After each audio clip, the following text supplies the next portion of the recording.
Сәлем достар, Рухани Storytelling каналына қош келдіңіздер. Сіздермен аюдың неден пайда болғаны туралы әңгімелейтін боламыз. Әу баста аю бір дерменші адам еді.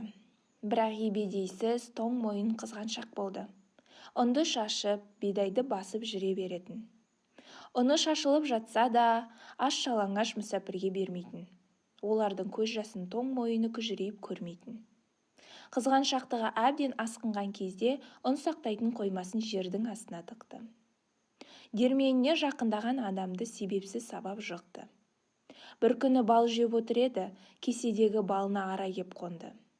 Оның қызғанышы дереу қозып, жәндікке тап берді. Ара жалт берді. Ол қуалай жөнелді. Ара ұшып, ұясына барды.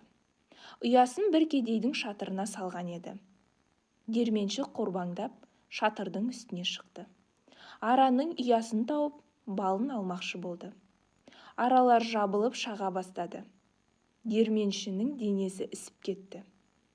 Арадан ышқына қашқанда салмағын шатыр көтере алмай, гүрс етіп ортасына құлады. Напақасын әзер тауып жүрген кедейге бұл апат ауыр тиді. Дерменшіден ақы сұрап еді, ол аямай соққыға жықты. Кедей жылап қалды. Құдай момынның ақысын жемейді деген. Құдіретімен денесі ісіген дерменшіні бір түнде аюға айналдырып жіберді. Қорбаңбай жүрісі, тоң теріс мінезі, қызғаншақ кеселі, алпамсадай денесі бәрі аюдың реңіне келе қалды. Әлі күнге дейін араны қуалап, омарталарын аударып, төңкеріп қопарып, қиратып бір шымшым балын іздеп жүреді екен. Әрі қарай аю жайлы қызықты мәліметтер. Аюдың асқазаны өте үлкен, оған шамамен 70 килограмм ет сыяды. Аю өсімдіктермен қоректенетін жалғыз жыртқыш аң. Жер бетіндегі аюлардың 3/2 бөлігі Солтүстік Америкада мекендейді. Барлық аюлардың жүні 2 қабаттан тұрады. Біреуі жылу беру үшін, екінші судан қорғайды. Жаңа туған қоңыр аюдың салмағы 0,5 килограмм ғана. Бірақ жетілу кезінде оның массасы 1000 есе көбейеді. Олардың орташа өмір сүру ұзақтығы 30 жыл.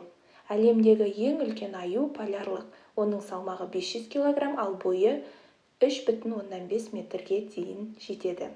2008 жылы Канадада гризли аюының шабуылынан аман қалған бір адам бар. Ол жерге жатып өлгендей болып көрінді. Сол себептен аю оған тиіспеді. Баяу жануарға ұқсағанымен олардың қысқа қашықтыққа жүгірудегі жылдамдығы 55 км/сек. Шын мәнінде олар адамға өте сирек жағдайда шабуыл жасайды. Иіс сезімі адамға қарағанда 100 есе артық. Ең үлкен аңның салмағы 1002 килограмм болған. Оны 1960 жылы Аляскада атып өлтірді. Қысқы ұйқы кезінде ол өзінің 30-50% салмағынан айырылады. Бұл жыртқыш аңдардың ең жақын туыстары қасқырлар, түлкілер және иттер. Аю суда жақсы жүзейді. 700 км қашықтықты жүзіп өту ол үшін қиындық тудырмайды. Аю 2,5 метрге дейін секіре алады. Аюдың азайып келе жатқаны үшін оның кейбір түрлері халықаралық қызыл кітапқа енгізілді. Панданың қолында 6 саусақ бар. Гризли аюының бір соққысы адамды өлімге әкелуі мүмкін. Олар Африка, Австралия және Антарктида құрлықтарын мекендемейді. Шығыс Азияның кейбір елдерінде аю қасиетті жануар болып саналады. Жүрегі 1 минутта 40 рет соғады. Ересек панда бір отырғаннан 20 килограмм бамбукты жеп қоя алады. Менің каналыма тіркеліп, қолдауларыңызды сұраймын.